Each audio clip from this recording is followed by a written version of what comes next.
एक बार हम सेक्रेटेरिएट में गए किसी मंत्री को मिलने, तो पीछे वो एक आदमी डब्बे में कागज जला रहा था। हमने पूछा ये कहां से आए कागज? ये सब आपके ज्ञापन है कि नहीं, तू तो जा, अगर जिंदा रहेंगे तो जेरूसलम में मिलेंगे। कि आप ये प्रशासन को ये समझते नहीं है। सरकार गूंगी बहरी होती, ढोल बजाने से जगाना पड़ता है उनको, और जगाने का अब समय आ गया। आप और हमारे निर्णायक मोड़ पे खड़े हैं, आपको और हमें ये लड़ाई लड़नी पड़ेगी। पर इसके लिए आपको अपने पास विश्वास, मैं एक उदाहरण देना चाहता हूँ, जुनून का उदाहरण देना चाहता हूँ। ऐसे व्यक्ति देश बना सकते हैं। आप तो अपने हक की लड़ाई के लिए इतना नहीं खोल सकते।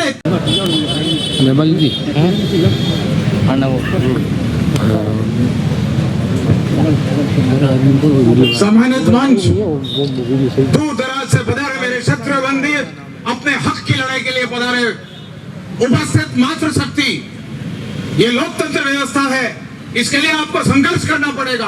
इसको आपको एकजुट होकर लड़ाई लड़नी पड़ी, जुनून पैदा करने का, तब न्याय मिलेगा। ये ज्ञापन और इनसे न्याय नहीं मिलता। सड़कों पे उतरना पड़ेगा न्याय लेना हो तो। लोकतंत्र व्यवस्था सबसे कमजोर कड़ी है। यहाँ भीड़ इकट्ठी करो और न्याय लो, ये मूल मंत्र है इसका। गुजर कितने हैं राजस्थान में? 2%। बैठ गए धरने में, उखेड़ दी पटरियां, 6% आरक्षण लेके चले गए। ऐसा वजूद आपको पैदा करना पड़ेगा। ये ज्ञापन है, इनसे कुछ नहीं होने वाला। मेरे 36 साल का अनुभव ये कहता है, आप आज एक दिन तय करो, उस दिन ये होगा, कोई क्षत्रिय 36 को घर पे नहीं रहे, जालोर में आग लगा देंगे इस एरिया में। इसके लिए आपको वजूद पैदा करना पड़ेगा। आपको अपने आप पर विश्वास होना चाहिए, हम कर सकते हैं। जब जुनून आपका पूरा जंप सेना पाएगा, आपका जो डरने का स्वभाव है वो पता ही कम पड़ जाएगा। आप सोच सकते हो 15 महीने तक पुलिस ने कोई काम नहीं करा, क्या कारण हो सकता है? अगर दबाव है तो मैं पुलिस से कहना चाहता हूं, अगर आपने हथियारे की कोई जांच नहीं होती, अगर पुलिस किसी समाज के दबाव में काम कर रहा है तो ये दिमाग से निकाल दे, क्योंकि ये समाज जिस दिन सड़क पे आ गए तो तुम्हारे यहाँ नौकरी करने ही भुला देंगे हम। यहाँ सब अधिकारी लगे हैं, कोई नहीं आए हैं, कोई पुराने हैं, सबकी जन्म पत्री हमारे पास है। अगर हमने सड़क पर इनके एक एक कारनामे खोल दिया तो तुम्हें नौकरी से इस्तीफा देना तय है, कोई रोक नहीं सकता। सब भ्रष्टाचार से लिखते हैं। नहीं तो ये क्या कारण है जो अभी तक नहीं खोल रहे? क्या आईजी क्या कर रहा है, प्रशासन क्या कर रहा है, सरकार क्या कर रही है, हम इनसे पूछना चाहते हैं। इसके लिए आप तैयार रहे। आंदोलन बड़ा रूप में होगा, आपको हर व्यक्ति को घर से निकलना पड़ेगा और यह तय करके आएंगे, जिस दिन हम यहाँ इकट्ठे हो गए, न्याय नहीं मिला जितनी देर घर नहीं जाएंगे, इस कलेक्टर के ईंट की ईंट बजा देंगे और न्याय लेके जाएंगे। सरकार को मैं कहना चाहता हूं, जो मातृश्री अगर भूख हड़ताल पे है, इनके स्वास्थ्य में गड़बड़ हो तो मान लेना इस सरकार के स्वास्थ्य में गड़बड़ होना तय है। इसका जवाब देने की आपको हिम्मत और साहस नहीं होगी। ये प्रशासन बहुत कमजोर है। आप इकट्ठे हो और न्याय लो। ये कोई 15 महीने में से ये नहीं करे तो 2 दिन में क्या करेंगे? ये आपने 15 महीने में दबाव क्यों नहीं बनाया? ये दबाव की राजनीति समझते, दबाव के अंदर ये करते, नेता कुछ नहीं है। आप इकट्ठे हो, हम न्याय लेंगे, हमारे में दम है, हमें किसी नेता की जरूरत नहीं है। नेता वोट को नाम से तोलता है, उसकी वोट पे अगर इजाफा हो गया तो वो आपके पास आएगा। मैं 2000 का आंदोलन देना चाहता हूं आपको। हमने 36 घंटे राष्ट्रीय राजमार्ग रोका।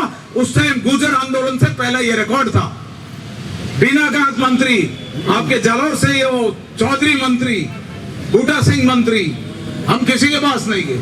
36 घंटे राष्ट्रीय राजमार्ग रोक लिया और प्रशासन और सरकार झुक के आया और हमारी सभी बातें मांगी गई। और ऐसी हिम्मत रखनी पड़ेगी आपको अपने में विश्वास होना चाहिए। आज जिस कुल में जन्म करा है उसके लिए आपने क्या करा है? आज आप एक छोटे से हथियार खुला नहीं पाए।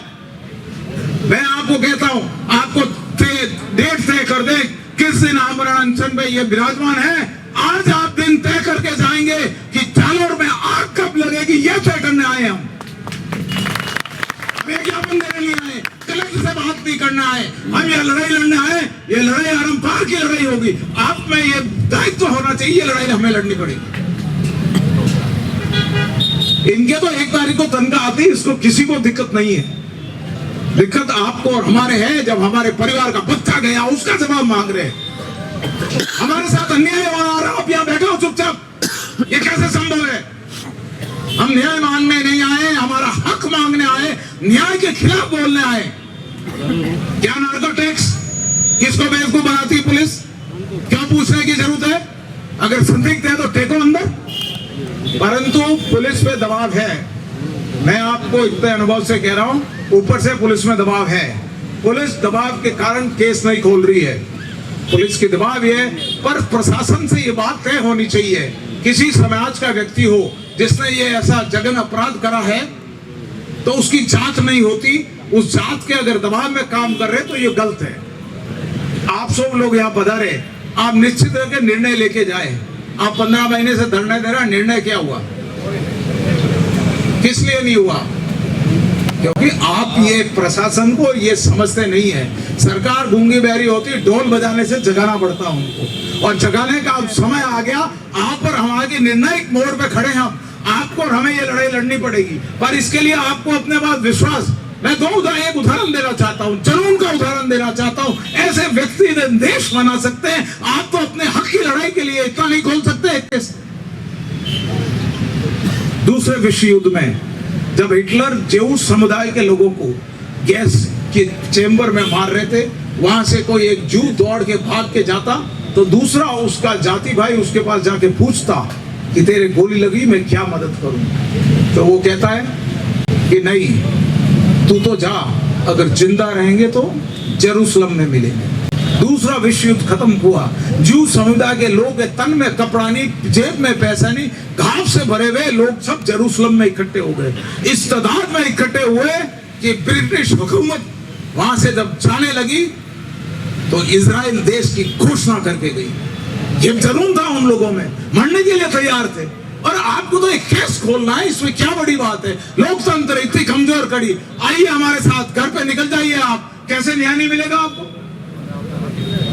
आप तो डेट तय करें कि इस तारीख को जालोर में सब इकट्ठे होंगे, और जब वो एक सैनिक दूसरे सैनिक पे पास जाता और पूछता तो वो कहता अगर जिंदा रहेंगे तो जेरूसलम में मिलेंगे।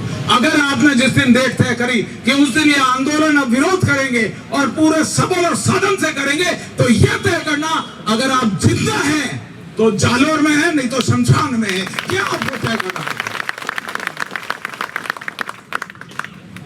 एक मां को न्याय नहीं दिला सकते, क्षत्रिय धर्म में आपका धर्म होना दुश्वार है। उठिए आप हमारे साथ, आइए सड़कों पे। कौन सी ताकत है? राष्ट्रीय राजमार्ग अनिश्चित कालीन तक बंद हो जाएगा। हमारी हक की लड़ाई के लिए आप नहीं बोल पा रहे, या मैं 15 आधे घंटे सुन रहा है कि निवेदन करो। किसको निवेदन करना है? हमारी हक की लड़ाई हम खुद लड़ाई लड़ना जानते हैं। ये तो प्रशासन सुन ले, हमारी नीति और हमारे प्रोग्राम का सरकार सुन ले, नहीं तो हमें जवाब देना आता है। ये मुख्यमंत्री को ज्ञापन दे रहा सब कमजोर कड़ी है। आपको ज्ञापन की दिशा आपको मालूम नहीं है। एक बार हम सेक्रेटेरिएट में गए किसी मंत्री को मिलने, तो पीछे वो एक आदमी डब्बे में कागज जला रहा था। हमने पूछा ये कहां से आए? कागज? ये सब आपके ज्ञापन है। ये हालत है आपके ज्ञापन में। मैं तो जीवन में आज तक कोई आंदोलन में ज्ञापन नहीं दिया, ज्ञापन की दूरदर्शी है। एक बार हम भैरव सिंह जी मुख्यमंत्री थे, हम उनके ऑफिस में गए, वो नहीं विराजते थे, और वहां वो मशीन चालू थी ज्ञापन वाली, और वो ज्ञापन की लिस्ट निकलते निकलते उसके नीचे तक आ गई, सीढ़ियों तक पहुंच गई। किस ज्ञापन की बात कर रहे हो? कौन मुख्यमंत्री को मिलना? दबाव बढ़ेगा तो मुख्यमंत्री झुकेगा, दबाव के बिना कुछ नहीं। लोकतंत्र है, घर से निकल जाओ, न्याय मिल जाएगा आपको। सर बोलो सर। अभी आज ज्ञापन दे दो, क्या कहना? मीठी बात कर देगा एसपी और कलेक्टर। हम कर रहे हैं, 15 महीने में नहीं करेगा। आप क्या कर सकते हो? तो और जितना टाइम निकल रहा आपके उतना ही केस खुलने में विडंबना आ रही है। मैं सीबीआई डायरेक्टर साथ में बात भी बैठा हुआ हूँ। सीआईएसएफ की डायरेक्टर नीना सिंह जी थी, सीबीआई के उसमें मेंबर थे। मैंने उनसे पूछा हमारे राजस्थान में कई केस होते हैं जो नहीं खुलते, ये बहुत पुरानी बात है। तो उन्होंने कहा जितना जल्दी सीबीआई में दोगा उतनी जल्दी जांच खुलेगी। अगर आप लेट जांच देते हैं तो कानून में कई ऐसे मुद्दे हैं वो चूक जाते हैं जो सीबीआई खोलने के लिए सामर्थ्य नहीं रहती। कई साक्ष्य जुटाने पड़ते हैं, पर आप 4 साल 5 साल के बाद जाओ तो कैसे न्याय मिलेगा आपको। मेरा आपको हाथ जोड़ से निवेदन है, पुनः आपको मैं धन्यवाद देता हूं, आप लोगों ने हिम्मत करी, मां शक्ति को नमन। कई बार क्या होता है कि शांतिपूर्वक आंदोलन को सरकार बहुत हल्के में लेती है। मैं एक उदाहरण देके मेरी वाणी को विराम देना चाहूंगा। बंबई शहर अगर अमन चैन की नींद ले रहा है तो उसके पास बहने वाली दरिया अपनी मर्यादा में बह रही है। जिस दिन उस दरिया ने मर्यादा उल्लंघ ली तो बंबई शहर का तहस नहस हो जाएगा। और इस मंच के आपके आशीर्वाद और समर्थन से मैं कहना चाहूं, जिस दिन हमने हमारी मर्यादा उल्लंघ दी, हम तो यहीं रहेंगे, ताज और तक नौकरी में इनको नहीं रहने देंगे। ये तयशुदा बात है। आप लोगों ने हमारे जैसे छोटे व्यक्ति को शांतिपूर्वक सुना, आपको तहे दिल से बहुत बहुत धन्यवाद। जय जवान जय किसान। धन्यवाद देवड़ा साहब। इसी क्रम में भैरवपाल सिंह जी के आसपास निवेदन आगे धन्यवाद शुभ